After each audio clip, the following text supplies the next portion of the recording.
हर दिन 73 करोड़ लोग भूखे सोते हैं, यानी कि दुनिया का हर 11वां इंसान। और ऐसा कभी भी नहीं होना चाहिए। तो मैं आपको दिखाना चाहता हूँ कि कैसे हम अपने मेन चैनल के वीडियोस के हर 20 व्यूज पे एक इंसान का पेट भर पा रहे हैं, और साथ में कुछ ऐसी चीजें जो फाइनल कट में नहीं थी। शुरुआत करते हैं केन्या से, जहाँ हम साफ पानी का एक अनलिमिटेड सप्लाई पहुँचाने के लिए गए थे, लेकिन इस बार प्रॉब्लम कुछ और ही है, खाना।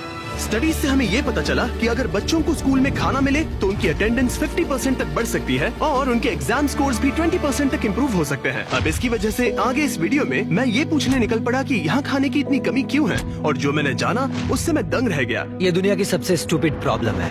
कैरल, जो यहाँ के कई स्कूल्स की प्रिंसिपल हैं, वो बता रही थी कि जब बच्चे मालनरिश्ड होते हैं तो रिसेस में खेलने के बजाय वो बस पड़े रहते हैं। जब आप स्कूल में आते हो तो वो कमजोर दिखते हैं, उनमें ताकत नहीं होती है। ब्रेक टाइम में भी बस चुपचाप बैठे होते हैं, खेलने की ताकत नहीं होती है। लेकिन जैसे ही सबको खाना मिला, पूरा माहौल ही जैसे मानो बदल सा गया। क्या तुम्हें खाना पसंद आया? हाँ।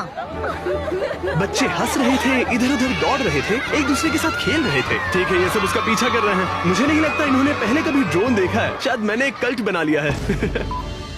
ठीक है, आज शायद केन्या में हमारा तीसरा दिन है। ये एक लो इनकम वाला एरिया है। स्कूल्स की हालत भी कल वाले स्कूल से ज्यादा खराब है। इन बच्चों को स्कूल में खाना नहीं मिलता, तो आज इनकी जिंदगी में बहुत बड़ा बदलाव आने वाला है। इनमें से ज्यादातर बच्चों को कम कैलोरीज मिलती है, लेकिन इसके बाद ये अपने स्कूल में रोज पेट भर के खाना खा पाएंगे। वो ज्यादा सीख पाएंगे, अच्छे से बढ़ पाएंगे और कम बीमार पड़ेंगे। और जरूरी बात यह है कि वो खुश रहेंगे, जो कि हमारी ख्वाहिश है। शुरू करें? ठीक है, मैं एक और स्कूल में आया हूँ जहाँ करीब 500 से ज्यादा बच्चे हैं। दिखाओ सबको। अगली बार मुर्गियों को लात मत मारना। दो इस स्कूल में 500 से भी ज्यादा बच्चे हैं, सबको दिखाओ। हजारों और बच्चों को खाना खिलाने के बाद हमने उन्हें उनके भविष्य के लिए तैयार किया। उन्हें वो सब कुछ दिया जिनकी उन्हें जरूरत हो सकती है। निकलने से पहले हमारे बिहाइंड द सीन्स टीम को केन्या के टॉप यूनिवर्सिटीज का एक्सक्लूसिव टूर मिला, जहां मुझे कुछ बिजनेस स्टूडेंट्स से बात करने का मौका मिला।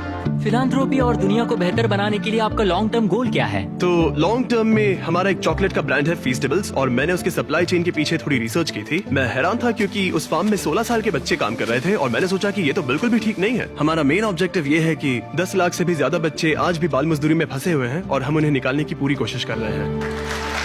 और इसीलिए हमारी अगली मंजिल मेरे लिए खास मायने रखती है। हम है घाना में, यहीं से हम फेस्टिवल्स के लिए अपना ज्यादातर कोको लेते हैं। तो यहाँ जो स्कूल मील प्रोग्राम्स हैं वो मेरे लिए ज्यादा स्पेशल हैं। मेरे लिए? हाँ।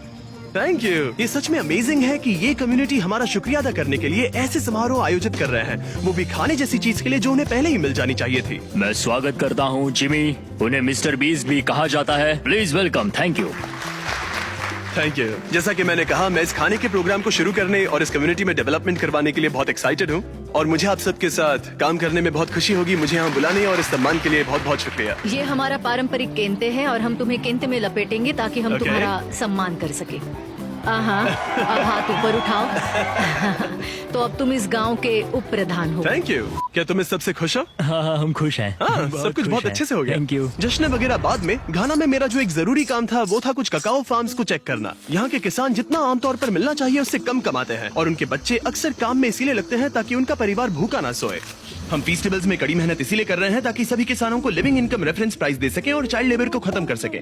मैंने ककाओ फार्म्स को पर्सनली देखा और हमने इस पूरे मिशन को बढ़ावा देने के लिए एक वीडियो शूट किया। बिग चॉकलेट अपने फार्मर्स को इतने कम पैसे देता है कि वो एक दिन में $1 से भी कम कमाते हैं। पहला, हम हमारे सारे ककाओ फार्मर्स को एक लिविंग इनकम रेफरेंस प्राइस देते हैं। दूसरा, हमारे सारे ककाओ फेयर ट्रेड सर्टिफाइड है, जो एथिकल सर्टिफिकेशन का गोल्ड स्टैंडर्ड है। आपका शुक्रिया, बहुत बहुत शुक्रिया। आपसे कल मिलता हूँ। ठीक है, चलो चलते हैं। ये लो, थैंक यू। जो भी लोग मेन चैनल के वीडियोस देखते हैं उन्हें इसका असर पूरी तरह से नहीं समझेगा। इससे बहुत सारे बच्चे स्कूल में रह पाएंगे और वो फेल भी बहुत कम होंगे। वो ककाओ फार्म से बाहर निकल पाएंगे, जो मैं फेस्टिवल्स में करने की कोशिश कर रहा हूँ। हमने यहाँ स्कूल मील प्रोग्राम शुरू कर दिया है। अजीब लगेगा, लेकिन इन्हें 10 और नए एडमिशन मिल गए हैं, क्योंकि अफवाह फैल गई है कि मैं स्कूल मील प्रोग्राम शुरू कर रहा हूँ। और कुछ दिन पहले शुरू करने के बाद और 11 बच्चे स्कूल में भर्ती हो गए। सिर्फ मुफ्त में खाने की वजह से 21 बच्चे आ गए, जो की बहुत अच्छा है, क्योंकि 21 बच्चे शायद उन ककाओ फार्म्स पर ही काम कर रहे होते। इन्होंने कहा कि यहाँ के करीब 97% बच्चे ककाओ फार्म से आए हैं, और अब वो अच्छे से खा रहे हैं और पढ़ाई भी कर रहे हैं। पिछले कुछ सालों में हमने दूसरों की जिंदगी बदलने में हर संभव कोशिश की है, जैसे अफ्रीका में 100 कुएं खुदवाना, दुनिया भर में 100 घर बनवाना और 2000 लोगों को फिर से चलने में मदद करना। और 73 फिलैंथ्रोपी वीडियोस के बाद और आप सबकी मदद की वजह से हम इन प्रोजेक्ट्स के ऊपर 9 करोड़ से भी ज्यादा खर्च कर पाए हैं। और भले ही आपको ज्यादा लग सकता है, लेकिन अभी भी बहुत सारा काम बाकी है। और जहाँ एक तरफ अफ्रीका जैसे देशों में खाना कम पड़ रहा है, वहीं अमेरिका में बहुत सारा खाना बर्बाद हो रहा है। तुमने अपनी जिंदगी में कितनों को खाना खिलाया है? कम से कम 30 से 50 लाख लोगों को। वाह क्या बात है। हाँ, यकीन नहीं होता है ना। ये है एवन और पिछले 6 सालों से ये एक शेयरिंग एक्सेस नाम की नॉन प्रॉफिट ऑर्गेनाइजेशन बनाने में लगा है। इसका मकसद है बचे हुए खाने को बर्बाद होने से रोकना और फिर उसे जरूरतमंद लोगों तक पहुंचाना। और अब तक इसने 53,000 मेट्रिक टन खाना बर्बाद होने से बचाया है। और ये सब पॉसिबल हो पाया है वॉलंटियर्स, डोनेशंस और इस बड़े से वेयर हाउस की मदद से। सिर्फ ये एक बिल्डिंग ही 14 फुटबॉल मैदानों के बराबर है। Oh my इसके God. अंदर 7 लाख स्क्वायर फीट का रेफ्रिजरेटेड वेयर हाउस स्पेस है। मुझे नहीं पता था कि इतनी लंबी बिल्डिंग्स भी होती हैं। जरा देखो ये कितनी लंबी है। और ये तो बस एक सेक्शन है, यहाँ ऐसी बहुत सारी है। हर साल जितनी बेहिसाब मात्रा में खाना लैंडफिल्स में फेंका जाता है, अगर उसी को बचा लिया जाए तो खाने की सारी तकलीफ ही मिट सकती है। और एवन से बात करने के बाद मुझे इसके पीछे की वजह साफ साफ समझ आने लगी।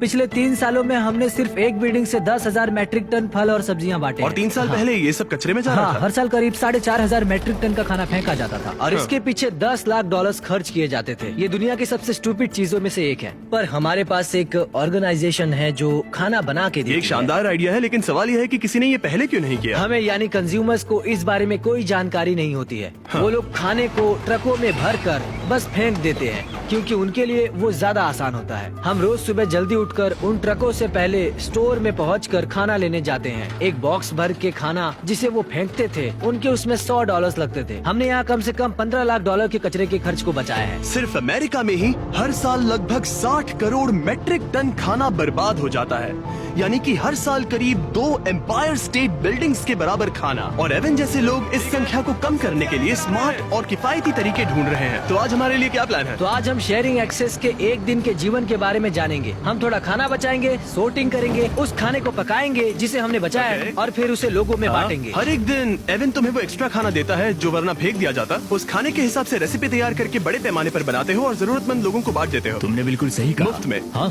क्यों? ये मेरे अतीत का एक हिस्सा है। पहले मैं बेघर था, मैं काफी समय तक ड्रग्स और शराब से जूझ रहा था और मुझे पता है कि भूखा सोना कैसा होता है। बस इस वीडियो को शूट करने के दौरान हमने यहाँ की रसोई में 300 मील्स तैयार किए, लेकिन मेन चैनल के वीडियो को मिलने वाले ढेरों व्यूज के कारण शेफ मैट हजारों लोगों के पेट भर पाएगा। नोलन, मुझे लगता है कि हमें और मिर्च की जरूरत पड़ेगी। क्या तुम मेरे साथ आओगे? ओके। तो तुम्हें मिर्च वहाँ मिलेगी, ठीक है? वहाँ अंदर। हाँ।